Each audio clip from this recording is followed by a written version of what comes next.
Hi guys, ഞാനും വാപ്പയും കൂടെ പുറത്ത് പോയിട്ട് വന്നപ്പോൾ ചീര വാങ്ങി കേട്ടോ. ചുമന്ന ചീരയും വാങ്ങി, പച്ചച്ചീരയും വാങ്ങി കേട്ടോ. അത് രണ്ടും കൂടെ വാപ്പ അരിഞ്ഞ് നമുക്ക് തോരൻ വെക്കാമെന്ന് പറഞ്ഞ് രണ്ടും കൂടെ അരിഞ്ഞ്. എനിക്ക് ചുമന്ന ചീര തോരനും ചമ്മന്തിയും മീൻ പൊരിച്ചതും കേട്ടോ ഇഷ്ടം. പക്ഷേ വാപ്പ രണ്ടും കൂടെ ഒരുമിച്ച് അരിഞ്ഞിട്ട്. പിന്നെ വരുന്ന വഴി മുരിങ്ങയില കിട്ടി. മുരിങ്ങയിലയും അതുപോലെ അതിൻ്റെ പൂവും കിട്ടി കേട്ടോ. വാപ്പ നിപ്പിയത് മൊത്തം പറിച്ചെടുത്ത്. എനിക്കെന്തോ മുരിങ്ങയില അത്ര ഇഷ്ടമില്ല കേട്ടോ. പണ്ടൊക്കെ ഇഷ്ടം പോലെ കഴിക്കുമായിരുന്നു. ഇപ്പോൾ എനിക്ക് മുരിങ്ങയില ഇഷ്ടമല്ല.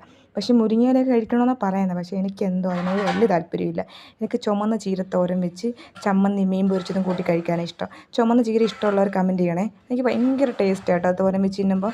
അതിൻ്റെ ഇടയ്ക്ക് വാപ്പയാണെങ്കിൽ കുളവയറും തള്ളിക്കൊണ്ട് ക്യാമറയുടെ മുമ്പിൽ നിൽക്കും. ഞാൻ പറഞ്ഞുകൊണ്ട് മാറി നിൽക്കും മനുഷ്യാന്ന് പറഞ്ഞ്.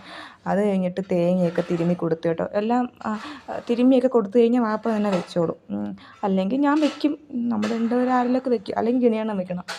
അപ്പം ചില സമയങ്ങളിൽ ഗിണിയണ്ണൻ മാറിയിരിക്കും. ഞങ്ങൾ രണ്ടുപേരും തന്നെയായിരിക്കും പാചകം. അങ്ങനെ ഞാൻ പറഞ്ഞു ഗിണിയണ്ണൻ മാറി നിന്നോളൂ, വാപ്പയും ഞാനുമാണ് ഇന്നത്തെ അടുക്കള ഭരണം ഏറ്റെടുക്കുന്നതെന്ന് പറഞ്ഞു. അങ്ങനെ ഞാൻ തേങ്ങ തിരുമ്മി ഞാൻ ഇന്നെങ്കിൽ വെള്ളം അവിടെ എല്ലാം ഒഴിക്കും. പിന്നെ ഇട്ട് കഴുകി, പാത്രം കഴുകി, അത് കഴുകി, ഇത് കഴുകി ഇങ്ങനെ നിൽക്കും. പിന്നെ പ്ലേറ്റ് കഴുകി, തിരുമ്മാൻ ചിരവ് കഴുകി ഇങ്ങനെ നിൽക്കും. വാപ്പയ്ക്കത് കാണുമ്പോൾ ദേഷ്യം വരും കേട്ടോ.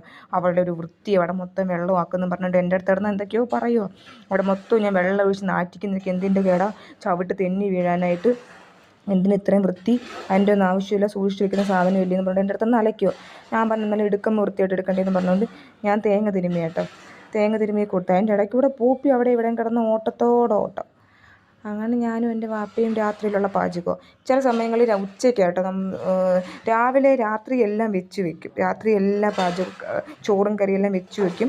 എന്നിട്ട് ഉച്ചയ്ക്ക് കഴിക്കും. രാവിലെയും രാത്രിയിലൊക്കെ കഴിച്ചിട്ട് രാവിലെ എണീച്ച് ആ ചോറും ഒക്കെ നമ്മൾ ചൂടാക്കും. രാവിലെ എണീച്ച് തിളപ്പിച്ചൂറ്റി കറിയും ചൂടാക്കി വെച്ച് കഴിഞ്ഞാൽ പിന്നെ അന്ന് ഉച്ച വരെ അത് തന്നെയായിരിക്കും കേട്ടോ ആഹാരം. അത് കഴിഞ്ഞ് പിന്നെ ഉച്ച കഴിഞ്ഞിട്ട് നമ്മൾ ചോറൊക്കെ വെക്കത്തുള്ളൂ. അപ്പോൾ രാവിലെ എണീച്ച് ചോറും കറിയും വെക്കാൻ വയ്യ, മടിച്ചിട്ട് കേട്ടോ. വയ്യ, ആർക്കും ഇങ്ങോട്ട് വയ്യ. ഒറ്റ ബുദ്ധിയാണ് എല്ലാവർക്കും. എനിക്കും എൻ്റെ തന്തയ്ക്കും ഒറ്റ ബുദ്ധിയാണ്. എനിക്കും വാപ്പയ്ക്കും മാത്രമല്ല ഗണിയണ്ണനും ഒറ്റ ബുദ്ധിയാണ്. ഞങ്ങൾ 3 പേരും ഇത് തന്നെയാണ് പരിപാടി. 3 പേരും കൂടെ ഒരു വീട്ടിൽ താമസിച്ചാൽ അറിയാമല്ലോ, മൂഞ്ചി പോത്തേ ഉള്ളൂ. ഇപ്പം ഇതാണ് നടക്കുന്നത് ഇവിടുത്തെ.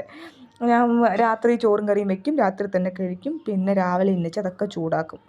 അത് കഴിഞ്ഞ് ഇതൊക്കെയാണ് ഇവിടുത്തെ വിശേഷങ്ങൾ. അതിൻ്റെ ഇടയ്ക്ക് ഒരു പൂപ്പിമോളും ഉണ്ട്. അത് കഴിഞ്ഞിട്ട് ഞാനാണെങ്കിൽ പിന്നെ KP ജോലിക്കായതുകൊണ്ട് പിന്നെ കുഴപ്പമില്ല. പിന്നെ എപ്പോഴെങ്കിലുമൊക്കെ വന്ന് നിൽക്കും, പോകും. അങ്ങനെ ആയതുകൊണ്ട് ഇത്രയൊക്കെ ഉള്ളൂ ഇവിടുത്തെ വിശേഷങ്ങൾ. അങ്ങനെ പിന്നെ കറി വെക്കാനായിട്ട് തോരന് ഞാൻ എല്ലാം ചതച്ച് കൊടുത്തോട്ടെ. ഇപ്പോൾ ഈ ഇടികല്ലുണ്ടാകേണ്ട ചതപ്പൊക്കെ, അല്ലെങ്കിൽ ചതപ്പൊന്നുമില്ല, മിക്സിയിലിട്ട് ഞാൻ അടിക്കത്തൊന്നുമില്ല. ഞാൻ ഇവിടെയൊക്കെ ഇടും, പൂവൊക്കെ ഇട്ട് നല്ല ടേസ്റ്റ് ആയിരുന്നു കേട്ടോ. മുരിങ്ങയില എല്ലാത്തിനും കൂടെ ടേസ്റ്റ് അടിപൊളിയായിരുന്നു. പിന്നെ ഞാൻ മേലായിട്ടൊന്ന് ചോറുണ്ട് കേട്ടോ, അടിപൊളിയായിരുന്നു. കൂട്ടി തിന്നുമ്പോൾ സ്വർഗ്ഗം. അടുത്ത വീഡിയോ കാണാൻ ടാറ്റ ബൈ ബൈ.